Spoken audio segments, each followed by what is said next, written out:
Let's talk about a sport that actually came back this week and seemed to do it with everyone coming into it healthy and moving on to Hilton Head from Fort Worth, Texas, healthy. On behalf of Dick's Sporting Goods, 12-time PGA Tour champ Justin Leonard here on the Rich Eisen Show. How are you, Justin?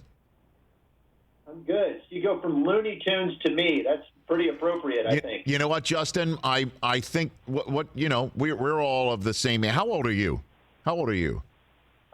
I just turned 48 yesterday. There you go. So I'm 50. We're all of the same age. I mean, we all grew up on Looney Tunes, so you totally don't understand what I'm saying. Absolutely. I know. And it seems like baseball is going to be like Wile E. Coyote, which jumps off a cliff all the time but comes back and dusts itself off. We'll just see how that goes. But that's another sport. What'd you make of this past weekend, Justin? Looked like the golf was pretty damn on point. What do you think? I thought it was phenomenal. I thought that, to see live golf on television again, just a little sense of normalcy, being able to sit on the couch and turn it on, watch the best players in the world play an iconic venue like Colonial Country Club. I thought the leaderboard was amazing going into the weekend. We had a lot of drama, even without the fans, which was a little strange. You see a guy make a big putt, and there's, almost no reaction.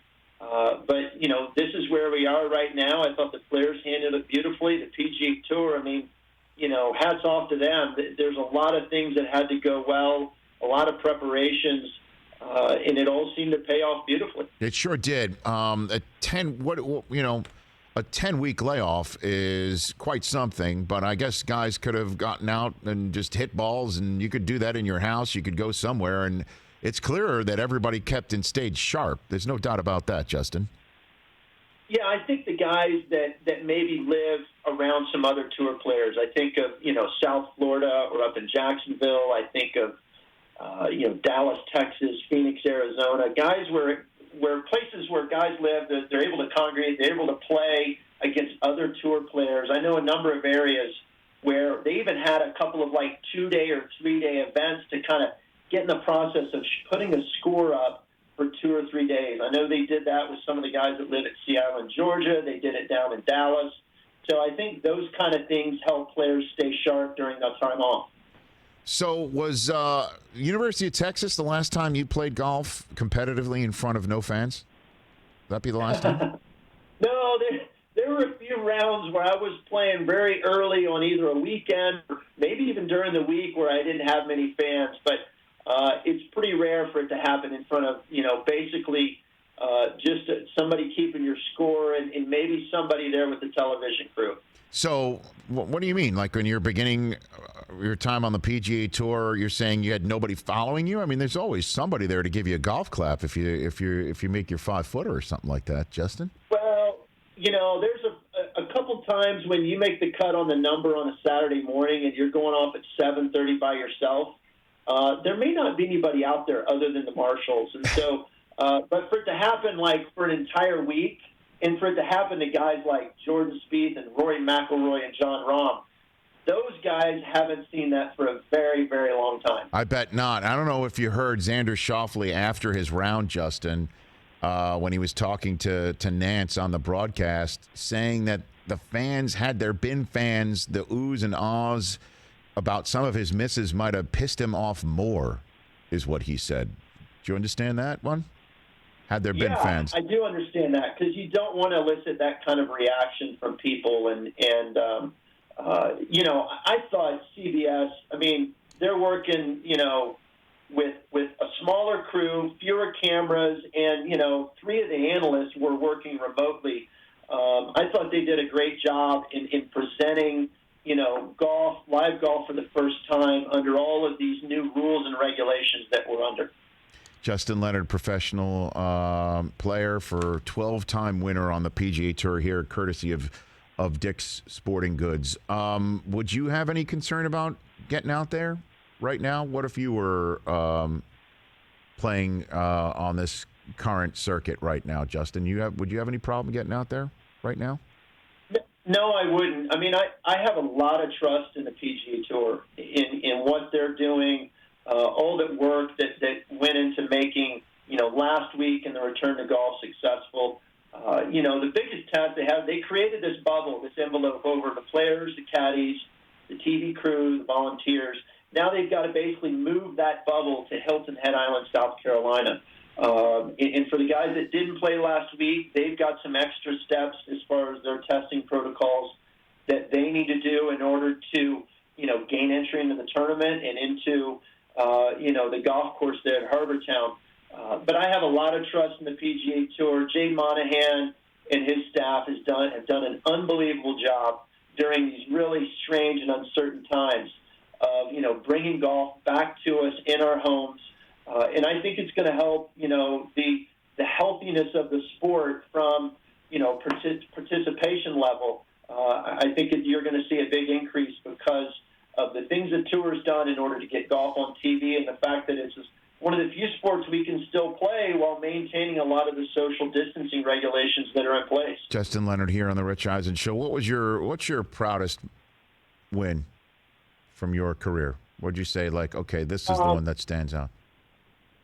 Well, I think of the 99 Ryder Cup and being able to share that experience with my teammates, with our captain, Ben Crenshaw. It was on a couple times re-aired during these last 3 months on Golf Channel and NBC Sports Network, and so it was fun to be able to relive it, and also fun to watch it with my family. I've got 4 kids that had never really seen it. They've seen a picture here and there, but to really be able to walk and kind of watch with them on Sunday what the singles, how it all unfolded was really a lot of fun. Well, I mean, how intense is that?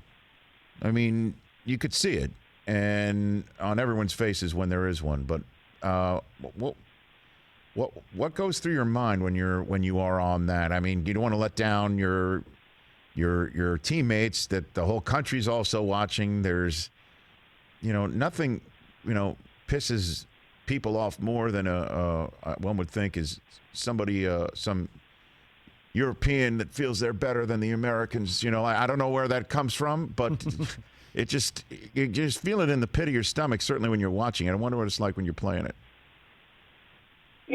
For the game of golf, it's an individual sport. And,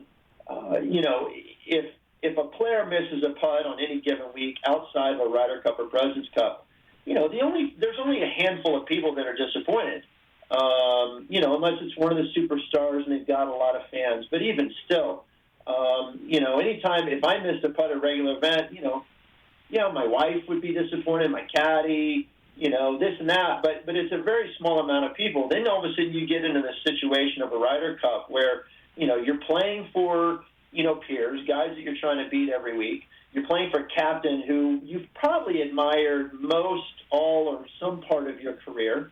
And then you're playing for either, a nation, United States, or, a region in Europe. And it's just the amount of pressure. That's why you see the reactions that you do on a Friday morning. You see reactions better than you see at any other tour event because of the enormity of the situation, the fact that these players aren't under that much pressure. They're under their own individual pressure, but now they're playing for something bigger than themselves, and that's why you see a lot of that emotion come out. Do you keep those shirts, Justin? I still got it. I don't have the Thursday, Friday, Saturday shirt, but I still have that Sunday shirt, and it still smells like stale champagne. It's actually pretty nice smell considering that we won.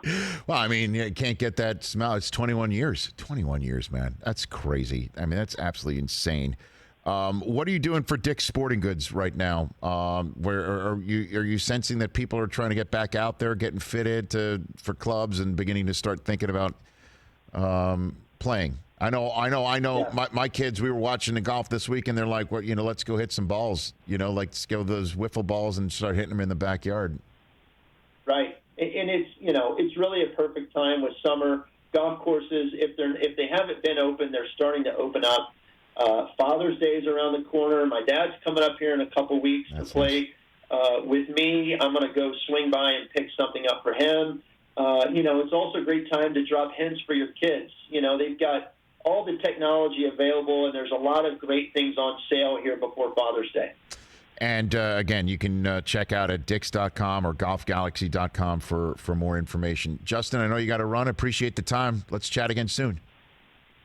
I look forward to it, Rich. Thanks for having me on. You got That's Justin Leonard right here on the Rich Eisen Show. Hey, you watched all the way to the end. Thanks for that. Watch more right here.